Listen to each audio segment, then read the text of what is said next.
My name is Tina Hemingway. That's my maiden name. It's the name that I was baptized as a Jehovah's Witness. I believe the year was 1987. And in 1989, I partook of the emblems for the first time. And right after the meeting, I went out to my car. I didn't tell the elders that I was going to partake. It's none of their business. I can do what I want. Anyway, the overseer came and was screaming in my face in the parking lot. Of course, no one else saw. And he says, "Who do you think you are?" And while he was screaming, he was so upset. You could see the veins popping out on his neck and his forehead as he spit. The spit just came flying off of his mouth into my face. I'm sorry that the sound is not better. This is a loner PC. I just came to this group home. This symbol here is my tattoo. My tattoo is not finished, as you can see. It requires a little more color. Anyway, my name is pronounced Ayah. It is a name that was given to me by God. It means the Father and I are one, I and Jehovah. Jesus is Jehovah walking on the earth as Almighty, Mighty God, as we all well know. He is the mouthpiece of God, always has been and always will be. And the daughter of Jehovah is also used as a mouthpiece and a special tool of the Christ. Being of the bride, I know exactly what I do for God. This is not something I was taught by Watchtower Society. This is something that the Holy Spirit taught me. Now, if you are not anointed with the Holy Spirit, then you're not really a child of God.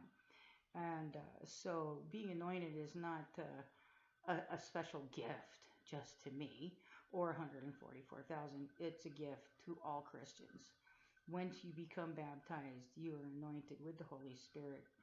And if we had known this, it would have been a lot easier for us as Jehovah's Witnesses to realize that the men who were screaming in our faces and telling us, "Who do you think you are?" were not placed there by God. They were placed there by a hierarchy of men who have nothing to do with God. They use people's love for God to make money off of the backs of the rank and file, of which I was one of them. I never gave much money at all, ever. I was too poor, and I had nothing to give. And I actually didn't go out in field service too much. I spent a lot of my years outside of the congregation because I was concerned that night that I must have sinned against the Holy Spirit somehow. Little did I realize that, those thoughts were the wrong thoughts. The right thoughts were, well, I know I'm the bride of Christ. So it was like that for about 20 years. I really couldn't get past the cognitive resonance, the mind control of the Watchtower Bible and Tract Society, causing people to be faithful to that organization rather than faithful to God. If you're faithful to God, you will stop being in that organization because it is not a religion, although they call it one. And if it is a religion, well, we don't believe in religion, do we? Well, anyway, all I know is that I would like to see the Watchtower Bible and Tract Society pay for all the deaths that they've caused, all the pedophiles that they hide. I'd like to see them destroyed and razed to the ground.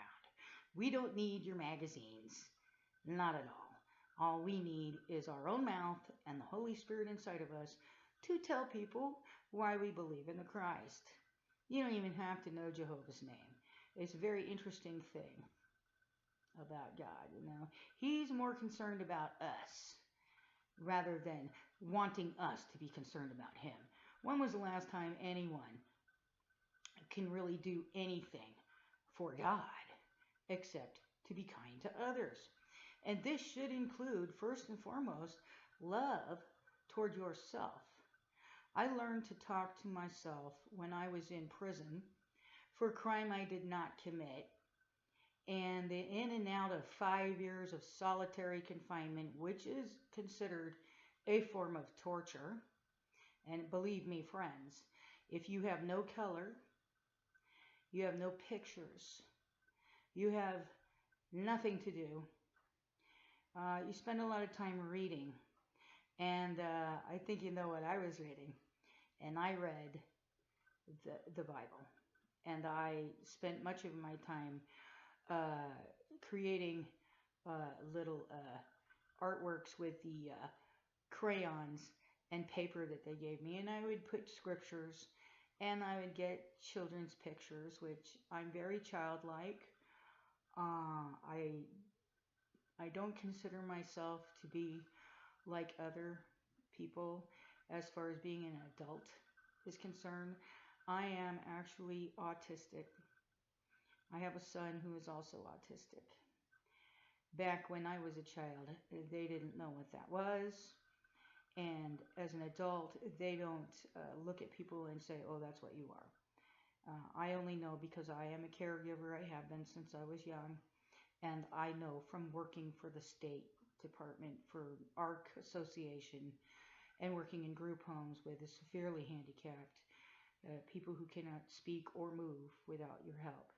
I know very well what autism is, and I recognized myself. I used to stand in the corner and be unable to speak as a teenager. As a child, I was horribly, horribly abused and neglected and abandoned by my own parents, left to devices that a 7-year-old should not have to go through. I had a demonic, what do you call it? Well, anyway, I had a friend whose mother was a witch, and she came to my house and drank blood, burned paper, and whipped the white doily off my head and said that Satan got into me now. This is the type of thing that I have been exposed to my entire life. And quite frankly, I knew Satan the devil before ever I knew God. And that is why I believe in God. And I still deal with Satan. And he really, really, really hates me. And the reason that he hates me is because God likes to make fun of him through me. And I enjoy it. Really, I do. And anyone who would hide a pedophile and cover up child molestation is definitely on Satan's side. So we all know that the Watchtower Bible and Tract site is not full of weeds. Although at the top I would have to say that most of the people in charge, yeah, they're a bunch of weeds. They think they're weeds. They're not weed at all. They're weeds. And since he lets the wheat and the weeds grow together, let's not throw the wheat out with the weeds. We'll wait until God does the thing. And I know I'm not very good at speaking like a witness anymore because I have spent a lot of my time being injured. So I do have some problems with speaking. I forget my words. I may not sound like a real ex-Jehovah's Witness, but believe me, ask me anything. I can tell you anything. The fact is, I'm making this video because this is my first activist video. I'm going to join forces with Mike and Kim, the likes of JW Fairytale, who I absolutely adore. I would love to be able to talk to that guy. I've never seen anything like it. He's really, really something. And Mark and Cora Latham, and all of my friends, my ex-Jehovah's Witness friends, Diane Stone Purdy, I love you so much. All of you, you mean the world to me, and that's why I'm making this video, because I don't want anyone to suffer under the mind control. It had taken hold of me, and it did to me all the same things that it did to you. And I myself still have trouble because you've been taught for so long, so many times, so many things. They put it into your mind that it's in there. And to get it out, you have to root it out hard. So when you find a thought, it comes to you, and you know that it's not what it should be, what would be right. You start fearing that maybe you should go back to the Kingdom Hall, maybe they were right, or blah blah blah blah blah. Just because they used the Bible and the love of God to get us to sell magazines that are useless. Really, quite frankly, how many times do you pick up a Watchtower and Awake and get depressed? It doesn't make you feel better. It makes you feel worse. And that's the whole idea. They inspire fear, and they don't let you wear the helmet of salvation. Once you become a Christian, you do not need anyone to teach you, because God will teach you. And that's all there is to it. So throw it out. Throw out all the thoughts that they put into your head. And remember that nothing can come between us and the love of the Christ. Nothing. Not nothing. And that includes ourselves. God can save us from ourselves. So don't be afraid. Go out there and enjoy your lives. Do Christmas. Christmas is innocuous. Who does it hurt? When did Christmas ever hurt anyone?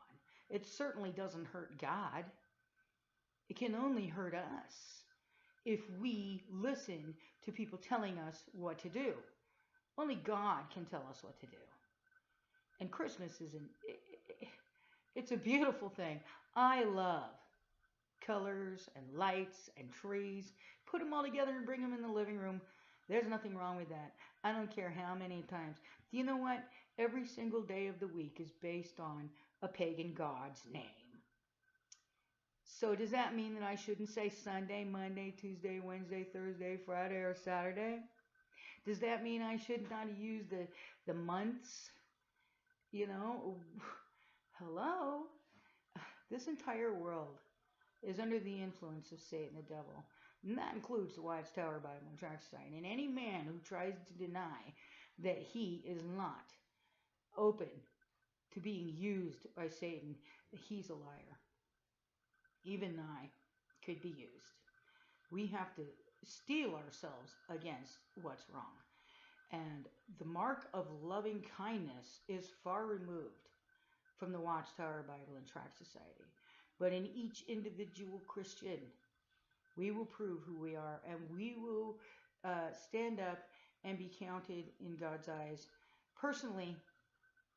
And we don't want to be part of an organization that would,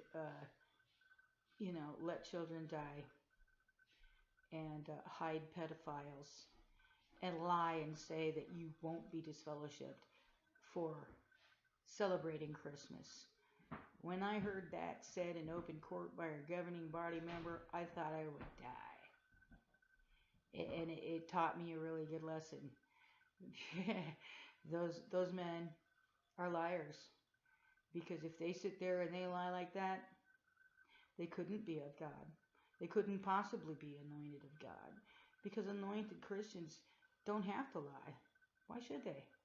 That's like God lying. They don't know God at all, obviously. And we know that well, don't we? Well, anyway, it was nice to see you. And I'll make another videos at another time. This is my first. And next time, hopefully, I'll do my hair. And have a good day. God bless us, everyone.